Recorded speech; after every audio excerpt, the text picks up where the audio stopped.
had a way that we've done church, and it worked really well for a long time. And it's hard to let that go because it's been successful, because it's what we know how to do, because there are people we love who trained us to do it.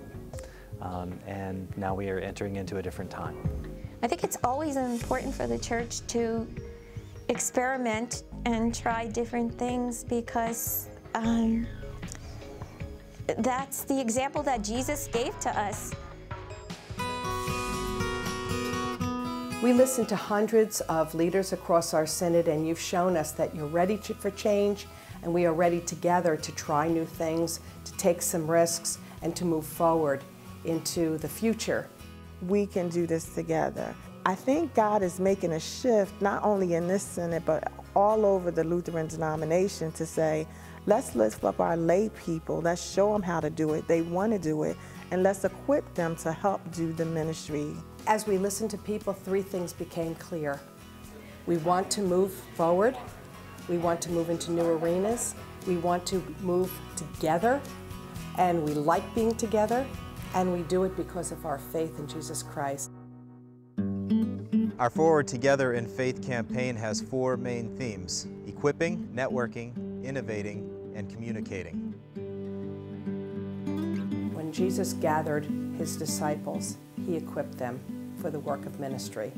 Whether they got it all the time is another story, but he equipped them to do the work after he was gone. We want to do that too. Equipping more people is central to what our mission is as the church. This is a campaign to make ministry happen, and that is what we are about as the church. That's what we are about as a synod, is bringing people together, empowering them, equipping them, and turning them loose to perform tremendous amounts of ministry with people and changing lives. Also, it's very important for us to set up some scholarship for seminarians, because they're coming out of school with so much debt. People are often worried about how they're going to pay debt off, especially given the fact that pastors don't make a whole lot of money. And there's anxiety among the typical first call congregations who don't, have the budget to pay pastors what they need to pay them in order for them to not be crippled under this debt. We want to make it easier for people to say yes to becoming a rostered leader in the ELCA.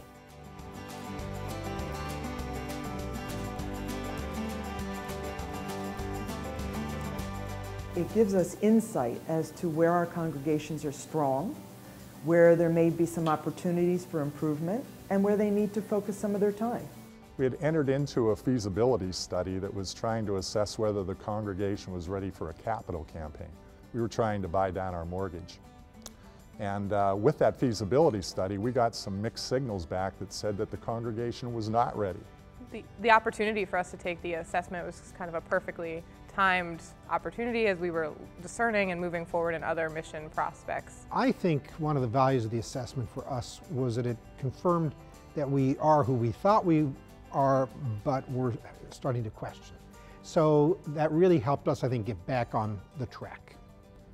We're excited to get things started and see what the results are, but we're very confident too. I think if we hadn't gone through the assessment tool and gotten the feedback that we got, I think our confidence level wouldn't have been high enough to generate the kind of energy that we're getting now. I think everybody wants to know what the pulse of their congregation is in this changing religious landscape. Trinity needs to know that as well.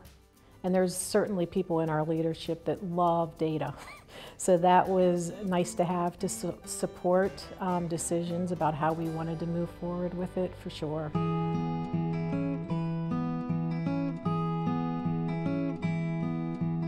My vision for networking would be that we all realize our need for one another, and that we each have something to give and something to receive. I think the Synod will be stronger because we will be able to network in a new and different way. This Synod is a great tradition of doing things together and working together, and I think this goes hand in hand with that, that we'll be able to connect folks from across the Synod that are doing similar things, or maybe they can share ideas, they can share resources, they can pool their talents. I kind of see the Synod in some respects as walking alongside of congregations and of these different populations like youth or music and worship, and really walking alongside and learning from, and then also supporting and helping to grow. It's the way that the Synod is built, that we all come from different backgrounds and from different aspects. We get together and we grow and we expand who we are.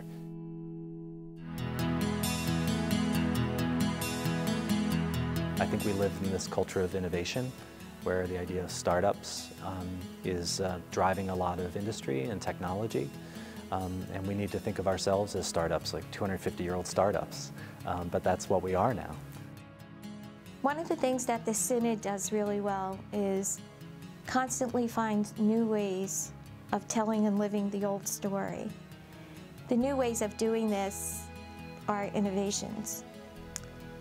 But the story never changes because God never changes. And one of the great things about Southeastern Pennsylvania Synod is we look to serve those who are marginalized, those who are poor, living in poverty, and where can we show up and be who God created us to be, and that is the church. Freshly out of prison, you're kind of lost because no one wants to give you a chance. Everybody's looking down on you. Well, this ministry is necessary because each year over 35,000 return to the Philadelphia area out of incarceration, as well as triple that amount who are convicted of crimes, and then they face the same social sanctions. So they need assistance with finding employment, housing, and in general just knowing that they are loved and cared for.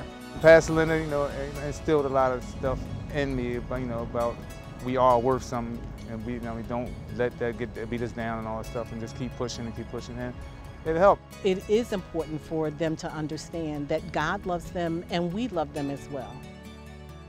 We have ways in which we want to bring millennials and people of younger generations, or those people who have no faith community at all.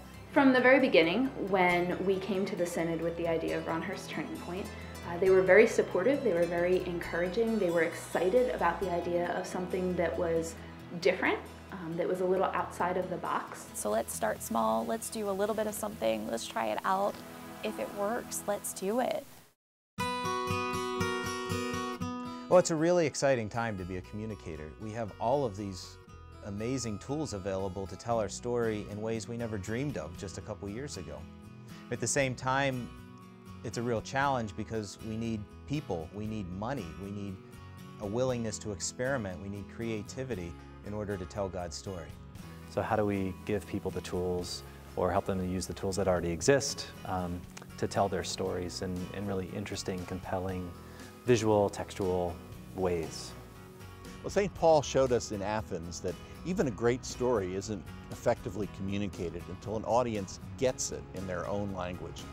Today, people are using all kinds of new languages to communicate. The language of selfies, the language of videos and live streams, the language of Facebook and social media interaction.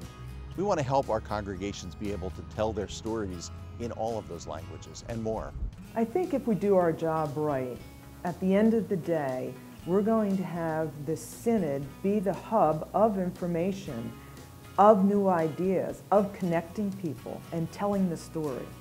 And once we do that, we will see so many new ministries, so many new cooperative programs in our Synod that we won't have enough time to tell the story. We'll be too busy doing it. The fifth component is to support the ELCA campaign. The ELCA can't be healthy unless synods are healthy and vital in their mission and ministry. Synods can't be healthy unless congregations, faith communities, and social ministry organizations are vital and healthy. And congregations can't be healthy without individual believers learning how to be ambassadors for Christ in this day and age, for this new time. And yeah, we don't know the outcome, but we're stepping forward in faith, and we're gonna let God lead us to this great unknown. Southeastern Pennsylvania Synod, again, we got this.